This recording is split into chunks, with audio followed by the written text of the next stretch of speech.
तो अमेरिका ने रूस से तेल खरीद पर भारत को बड़ी राहत दी। इस जंग के बीच में ये बड़ी जानकारी सामने आ रही है और ये भारत के लिहाज से महत्वपूर्ण है क्योंकि अमेरिका की तरफ से ये बड़ी राहत तेल खरीद में भारत को दी गई। ईरान युद्ध के बीच हॉर्मुज रूट बंद होने की वजह से दुनिया भर में पैदा हुए तेल संकट के खतरे के बीच अमेरिका ने भारत को रूस से तेल खरीदने पर 30 दिनों के लिए अस्थायी छूट दे दी। अब इसका मतलब समझिए, अब इसका मतलब यह है कि भारत अगले 30 दिनों तक रूस से तेल खरीद सकता है। रूस के कई तेल टैंकर्स लंबे समय से समुद्र में खड़े हुए थे क्योंकि अमेरिकी प्रतिबंधों की वजह से उनका सौदा अटका हुआ था। अब ऐसे में इस 3 दिन की अस्थायी राहत से भारतीय रिफाइनरीज को रूस से तेल खरीदने की इजाजत मिल गई। अमेरिका का कहना है कि यह फैसला वैश्विक तेल सप्लाई को स्थिर रखने और बाजार में संकट कम करने के लिए लिया गया है। यह बड़ी जानकारी और बड़ा फैसला सामने आया जहां पर यूएस ट्रेजर सेक्रेटरी की तरफ से, स्कॉट बेसिन की तरफ से जानकारी दी गई। राष्ट्रपति ट्रंप की ऊर्जा नीति के चलते अमेरिका में तेल और गैस का उत्पादन अब तक के सबसे ऊंचे स्तर पर पहुंच गया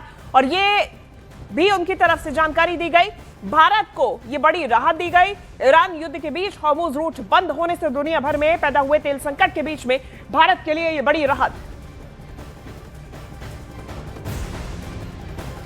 और ईरान अमेरिका जंग के बीच में हॉर्मुज जल डमरू मध्य का रूट बंद होने से दुनिया की तेल सप्लाई पर बड़ा खतरा मंडरा रहा है। अब इस रास्ते से दुनिया को करीब 20% तेल मिलता है, आप समझिए, जबकि भारत को, चीन को 85% तेल इसी रूट से आता है। अब ऐसे में रिपोर्ट्स के मुताबिक भारत में इस वक्त सिर्फ 25 दिनों का क्रूड ऑयल स्टॉक बचा हुआ है और अगर सप्लाई लंबे समय तक रुकी तो देश में तेल संकट गहरा सकता है। अब इसी खतरे को देखते हुए डोनाल्ड ट्रंप ने भारत को राहत देने का फैसला लिया। ये बड़ा फैसला लिया, ये जानकारी सामने आई क्योंकि ये जो रूट है ये बंद होने की वजह से भारत में जो 25 दिन का क्रूड ऑयल बचा है वो अब लास्ट स्टेज पर है। 25 दिन के बाद में भारत में तेल खतरा मंडरा सकता है और इसीलिए भारत को ये बड़ी छूट।